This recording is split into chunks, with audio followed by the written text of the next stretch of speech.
Saya mau ke Bang Basam dulu nih di Maluku Utara. Bang Basam, bagaimana Bang, sebetulnya kita mau tahu juga kondisi pandemi yang ada di daerah timur kita ini.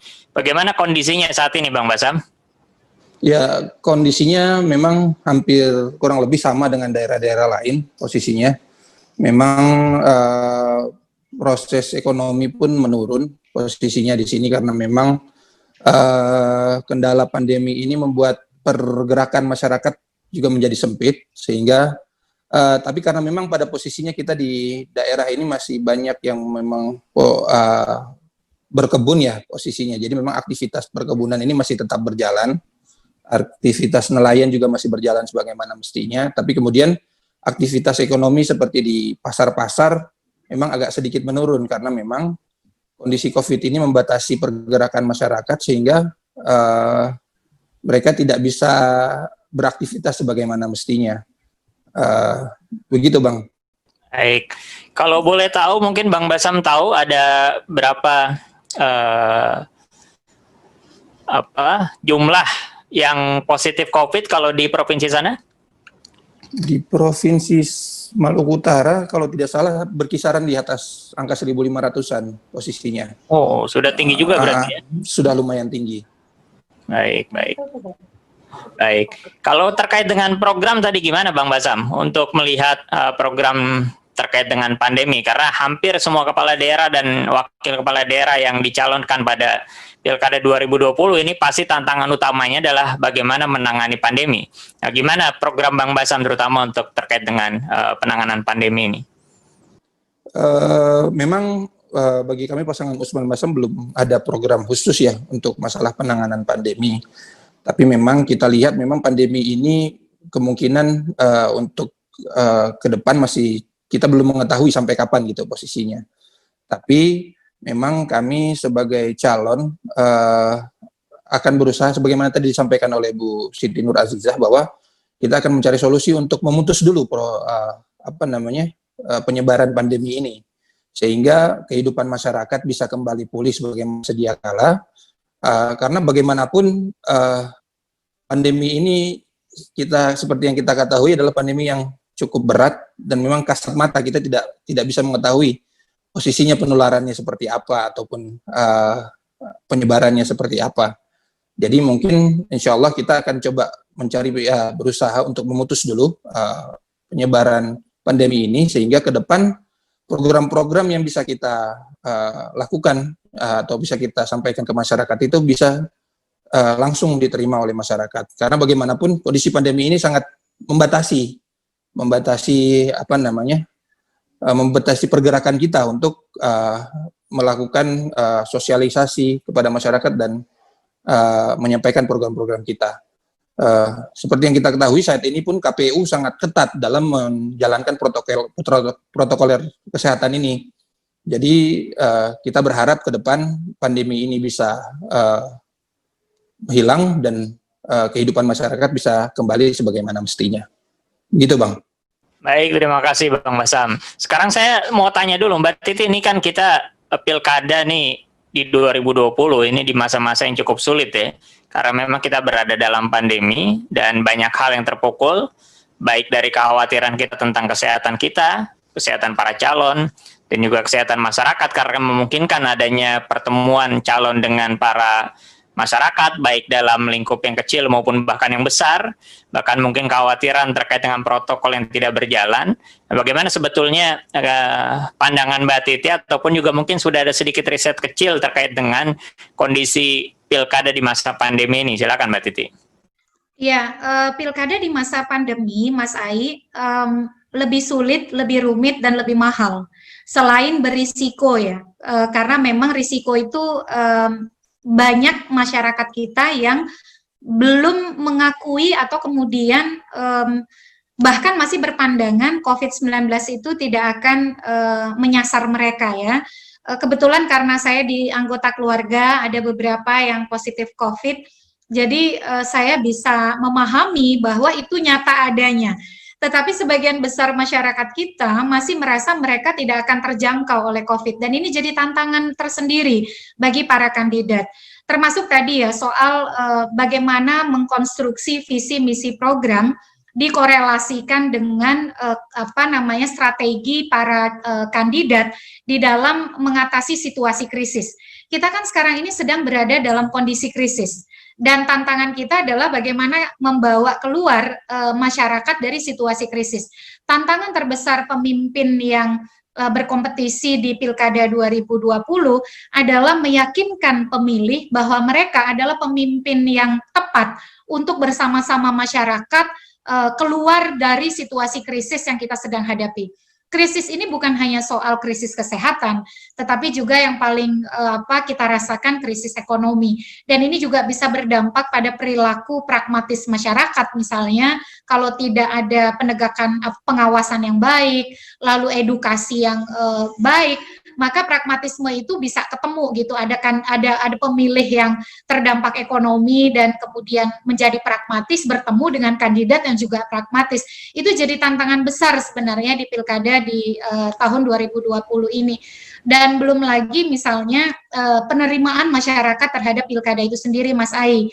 Banyak survei yang menyebutkan bahwa di tengah situasi pandemi disebutkan pilkada ini bukan suatu prioritas. Jadi ini tantangan bagi kandidat, bagaimana mereka turun ke masyarakat, tetap dengan protokol kesehatan, meyakinkan bahwa pilkada ini aman, sehat, dan juga perlu gitu. Karena bagian dari upaya kita mengatasi situasi krisis. Memang para kandidat yang hadir di pilkada 2020 itu harus kerja ekstra. Jadi yang dihadapi ini bukan hanya Indonesia yang sedang tergagap-gagap gitu, seluruh dunia. Makanya sampai hari ini Pak Basam, Bu Aziza, ada 70 negara yang menunda pemilunya. Karena adaptasi antara karakter COVID dengan karakter pemilu yang bertolak belakang. COVID itu menyuruh kita jaga jarak, bisa dikatakan eksklusif lah ya. Sementara pilkada ini kan nggak mungkin kita tidak berinteraksi, membangun komunikasi begitu. Tetapi memang bagaimana kemudian kandidat itu meyakinkan pemilih ini pilkada yang aman, sehat, dan perlu. Itu tantangan terbesar kita, Mas Ai. Baik, berarti bukan hanya tantangan dari sisi kekhawatiran mengenai kesehatan ya, tapi juga sisi pragmatisme politik yang dikhawatirkan bertemu gitu. Karena memang kebutuhan ekonomi masyarakat yang sedang mendesak dan juga tuntutan ekonomi mereka, lalu di tengah itu ada pilkada yang tidak ada pandemi saja, mungkin sering terjadi perilaku-perilaku yang menyimpang dari politik kita yang banyak menekankan tentang hal tersebut gitu. Nah ini menarik juga ini. Jadi bagaimana tantangan ini sebetulnya mudah-mudahan bisa terjawab dengan baik dan kondisinya pun juga semakin baik. Mungkin bagaimana kondisi kondisi Bu Azizah kemarin, proses-proses yang ada apakah sudah cukup terjaga, Bu? Kita harapkan semuanya terjaga ya, protokol dan sebagainya. Gimana Bu Azizah? Ya, halo. Ya, silakan. Ya, kali ini memang agak istimewa ya. Pilkada saat ini mungkin belum pernah terjadi sepanjang sejarah. Ada dalam kondisi di tengah-tengah COVID.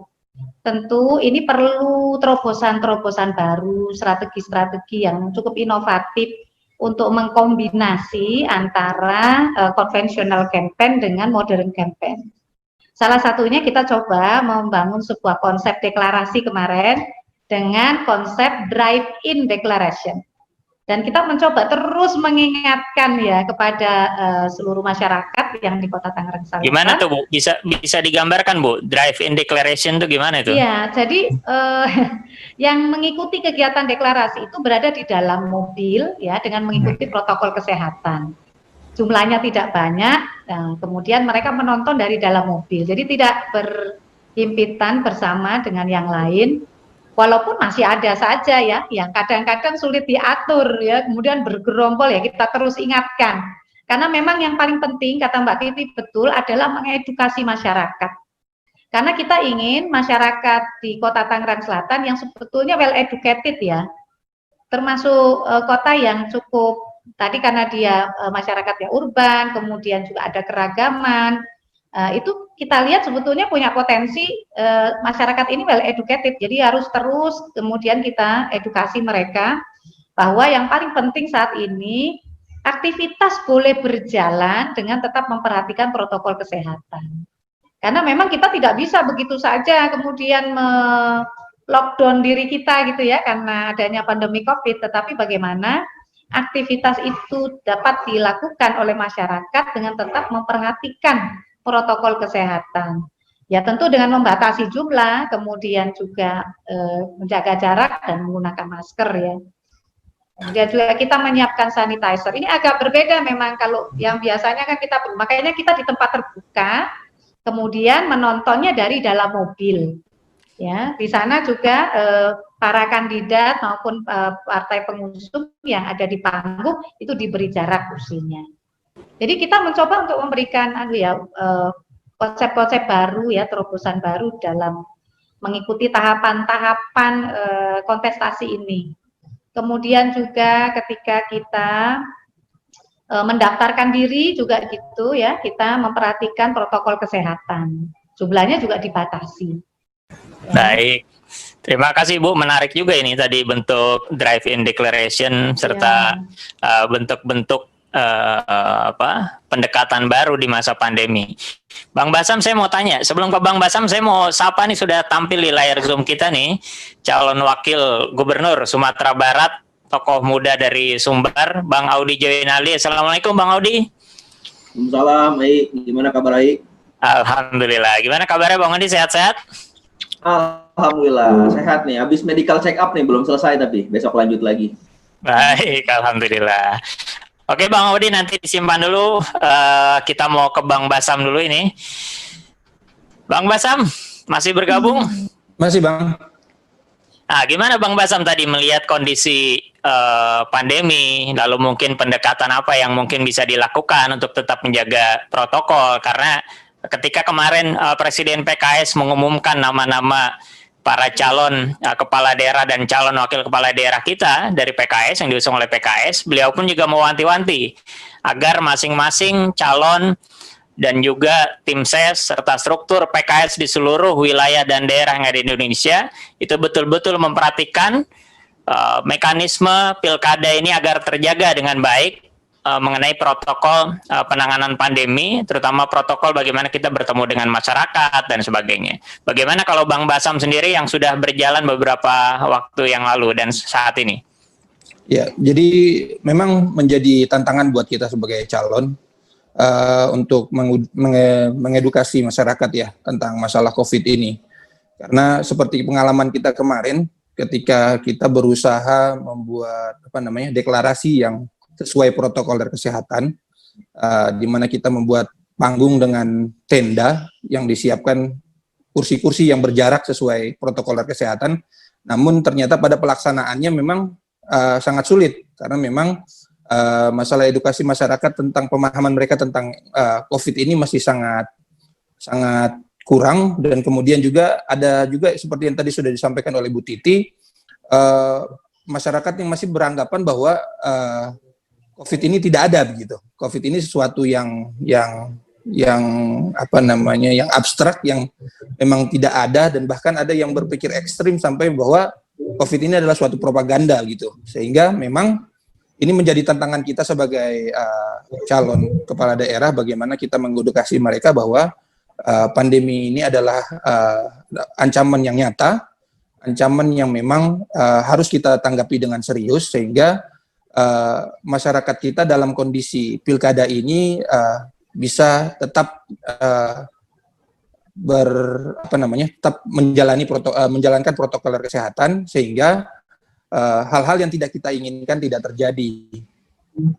Itu mungkin Bang. Baik, terima kasih Bang Basam.